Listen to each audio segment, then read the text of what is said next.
اندر سے جو انقلاب تھا اس نے عرب میں ایک انقلاب کی شکل اختیار کی، اور یہ انقلاب جو ہے اتنی اپنے اندر قوت رکھتا تھا، اتنی پوٹینشیلٹی تھی اس کی کہ وہ 20 برس کے اندر اندر کہاں آکسس دریائے جیہوں، کہاں اٹلانٹک، تصور تو کیے تاریخ میں اس سے پہلے اتنی بڑی کوئی مملکت قائم ہوئی نہیں، کہاں یمن اور کہاں ایشیائے کوچک، ایشیا مائنر ٹرکی، یہاں سے وہاں اور وہاں سے یہاں، اتنی عظیم مملکت حضرت عثمان رضی اللہ تعالیٰ عنہ کے خلافت میں ہو چکی تھی۔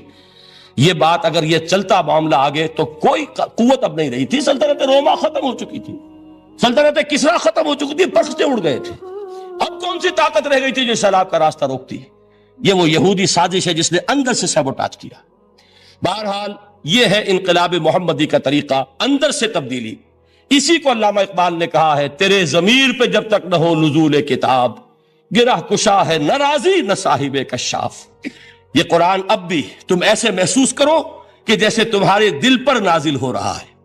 اور مجھے یاد آیا امام ابن قیم رحمت اللہ علیہ، ان کا ایک بڑا پیارا جملہ ہے، وہ کہتے ہیں قرآن کے بعض پڑھنے والے ایسے ہیں کہ جب وہ قرآن کو پڑھتے ہیں تو یوں محسوس کرتے ہیں کہ قرآن مصحف میں لکھا ہوا نہیں ہے، ان کے اپنے دل کے اوپر کندہ ہے، دل کے اوپر سے پڑھ رہے ہیں، یعنی اتنی کامل مطابقت وہ محسوس کرتے ہیں، اپنی فطرت، ہیومن نیچر اور قرآن کے اندر اتنی مطابقت ہے، اس طرح وہ ٹیلی کرتے ہیں ایک دوسرے کے ساتھ کہ محسوس ہوتا ہے کہ وہ کتاب ان صفحات میں لکھی ہوئی نہیں ہے بلکہ لوح قلب پر لکھی ہوئی ہے کہ جہاں سے وہ انسان اسے پڑھ رہا ہے۔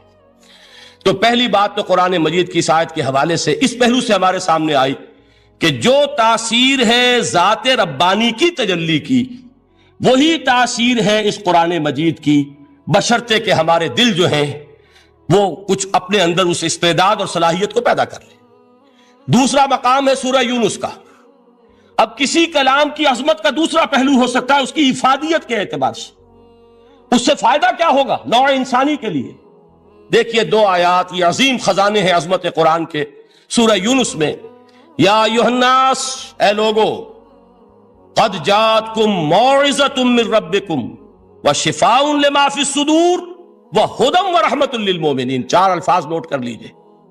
اے لوگو، آ گئی ہے تمہارے پاس وہ چیز تمہارے رب کی طرف سے جو موعظہ ہے۔ موعظہ کسے کہتے ہیں؟ نصیحت۔ اس بات کو ذرا سمجھ لیجئے، ترتیب کیا ہے۔ نصیحت اسے کہتے ہیں، جی رہا نہیں جا رہا، میں نے اس کی ترتیب بدلی ہوئی ہے۔ مجھے یاد دلایا ایک صاحب نے کہ سورہ رحمان کی ابتدائی آیات کا بیان تو رہ گیا، وہ رہا نہیں، میں نے پڑھا کسی اور ترتیب سے تھا، بیان کسی اور ترتیب سے کر رہا ہوں۔ پڑھنے میں 4، 2 اور 1، اور اب جو میں بیان کر رہا ہوں پہلے 1 آیت سورہ حشر کی جو بیان کی، اب 2 آیات ہیں سورہ یونس کی۔ لوگوں، تمہارے پاس آ گئی ہے تمہارے رب کی طرف سے موعظت، اور تمہارے سینوں کے اندر جو روگ ہیں ان کے لیے علاج۔ توجہ کیجئے گا، ہم نے قرآن کو کیا سمجھا ہے؟ صرف ایک مقدس کتاب، ایک حصول ثواب یا ایصال ثواب کا آلہ۔ قرآن ہے کیا؟ نمبر 1 موعظہ۔ موعظہ کسے کہتے ہیں؟ وعظ اسے کہتے ہیں وہ بات جس سے دل نرم ہو جائے، دل کے اندر گداز پیدا کرنے والی شے۔ وجہ کیا ہے؟ اعلیٰ سے اعلیٰ حکیمانہ بات کسی سے کہی جائے، دل سخت ہے، اثر نہیں ہوگا، ایک کرسٹ آ جاتا ہے انسان کے دل کے اوپر، جیسے کہ یہود کے علماء کے بارے میں فرمایا گیا، ثم قست قلوبکم فہی کالحجارۃ او اشد قسوہ وان من الحجارۃ لما يتفجر منه الانہار وان منها لما يهبط من خشیۃ اللہ وان منها لما يشقق فيخرج منه الماء۔ اے لوگوں، پھر تمہارے دل سخت ہوتے چلے گئے، پھر وہ پتھروں کے مانند سخت ہو گئے، بلکہ ان سے بھی زیادہ سخت، اس لیے کہ پتھروں میں تو وہ بھی ہوتے ہیں کہ جو اللہ کے خوف سے گر جاتے ہیں، پتھروں میں وہ بھی ہوتے ہیں کہ جو اللہ کی خشیت سے پھٹ جاتے ہیں، ان میں سے پانی بہ نکلتا ہے۔ پتھر تو اس طرح کے ہیں، لیکن انسان کا دل جب سخت ہو جائے، جب پتھر بن جائے، تو کوئی شے دنیا کی اس کی سختی کا مقابلہ نہیں کر سکتی۔ پہلے اس سختی کو نرم کریں گے، جیسے زمین ہے چٹیل زمین، اس زمین کے اندر ہل چلے گا تو بارش جو ہے فائدہ دے گی، اس کو آپ زمین کو نرم کرتے ہیں تاکہ وہ بارش کو جذب کرے، ورنہ چٹیل زمین ہے سخت، وہ پانی بہ جائے گا اور وہ زمین کے اندر جذب نہیں ہوگا۔ تو پہلا لفظ استعمال کیا موعظہ۔ یہ قرآن واعظ ہے، نصیحت ہے، دلوں کو نرم کرتا ہے، دلوں پر جو کرسٹ آ گیا ہے سخت، اسے توڑتا ہے، اس میں ہل چلاتا ہے۔ پھر کیا کرتا ہے؟ پھر جب یہ جذب ہوتا ہے، شفاء لما فی الصدور، جو سینے کے روگ ہیں ان کے لیے شفا ہے۔ اب آپ غور کیجئے گا، علامہ اقبال نے انہی دو اعتبارات سے مسلمانوں کا مرثیہ کہا ہے کہ مسلمانوں نے اس قرآن کو نہ موعظہ کے لیے استعمال کیا اور نہ تزکیہ نفس کے لیے استعمال کیا، بلکہ اس کو تو صرف بنا لیا ہے وہ جان آسانی سے نکالنے کا نسخہ یا ایصال ثواب کا آلہ۔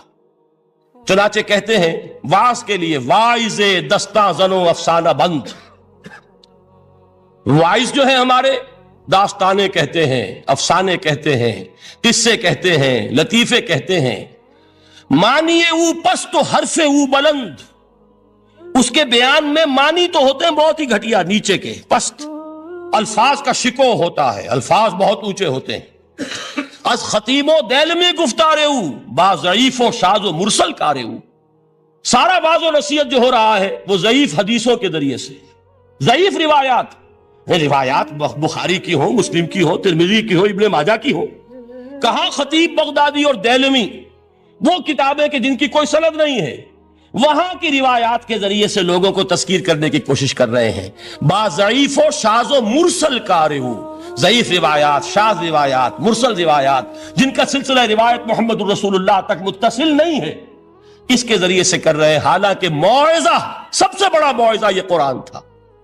قرآن کہتا ہے خود فذکر بالقرآن من یخاف وعید، اے محمد صلی اللہ علیہ وسلم آپ اس قرآن کے ذریعے نصیحت کیجئے، یہ قرآن ہے جو دلوں کی سختی کو ختم کرے گا، گداز پیدا کرے گا۔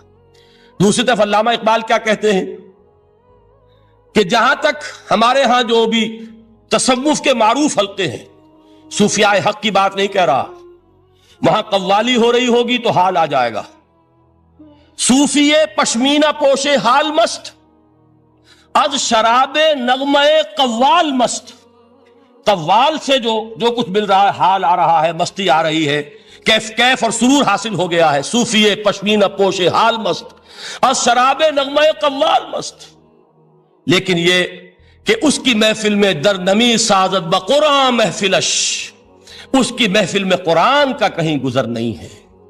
جبکہ محمد الرسول اللہ صلی اللہ علیہ وسلم کی بھی ایک محفل ہوتی تھی، محفل سماع۔ وہ محفل سماع کیا تھی؟ حضور صحابہ سے فرمائش کر کر کے قرآن سنتے تھے۔ حضرت عبداللہ ابن مسعود رضی اللہ تعالیٰ عنہ کی روایت موجود ہے کہ مجھے ایک مرتبہ حکم دیا حضور نے کہ قرآن سناؤ۔ میں نے عرض کیا حضور آپ کو سناؤں؟ آپ پر تو نازل ہوا ہے۔ تو حضور نے فرمایا نہیں، مجھے کسی اور سے سن کر کچھ اور لطف حاصل ہوتا ہے۔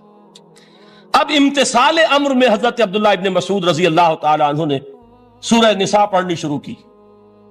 41ویں آیت پر پہنچے، چشم تصور سے دیکھیے کہ حضور بھی تشریف فرما ہے، صحابہ کرام کی محفل ہے، اور صحابہ کیسے بیٹھا کرتے تھے ادب کے ساتھ۔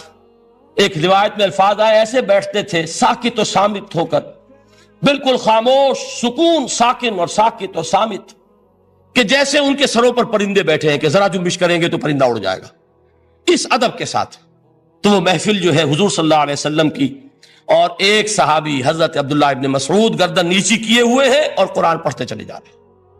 جب اس آیت پر پہنچے فَكَيْفَ إِذَا جِئْنَا مِن كُلِّ أُمَّةٍ بِشَهِيدٍ وَجِئْنَا بِكَ عَلَىٰ هَٰؤُلَاءِ شَهِيدًا، کیا ہوگا اس دن جس دن کہ ہم ہر امت پر ایک گواہ کھڑا کریں گے، اور اے نبی آپ کو گواہ بنا کر لائیں گے ان کے خلاف۔ آپ کو یہ ٹیسٹیفائی کرنا ہوگا کہ اللہ تیرا جو کلام میرے پاس آیا تھا میں نے پہنچا دیا تھا، اب ان کی ذمہ داری ہے، they are accountable, they are responsible۔ اس پر حضور نے فوراً فرمایا حسبک حسبک، بس کرو بس کرو۔ اور حضرت عبداللہ ابن مسعود فرماتے ہیں کہ میں نے جب نگاہ اٹھا کر دیکھا حضور کے آنکھوں سے آنسو روا تھے۔ یہ ہے سماع، یہ محفل سماع ہے، کاش کہ اللہ تعالی ہمیں اس کی توفیق عطا فرمائے۔ یہ ہے مسنون محفل سماع، اس قرآن کے اندر وہ گداز ہے۔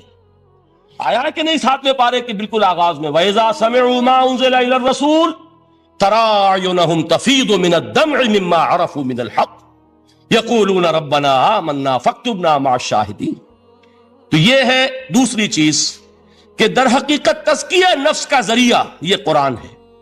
سینوں میں جو روگ ہیں، حب دنیا، حب مال، حب شہرت، حب اقتدار، جس کو کہ ایڈلر کہتا ہے دی ارج ٹو ڈومینیٹ، میں، میرا، غلبہ ہو، میرا تسلط ہو، میں نمایاں ہو جاؤں، میری حکومت بن جائے، اختیار میرے ہاتھ میں آ جائے. دی ارج ٹو ڈومینیٹ. یہ ساری ارجز ہیں ہماری در حقیقت جس سے فساد رونما ہے. یہ حب مال ہے جس کی وجہ سے ہمارے اندر تنافس ہے.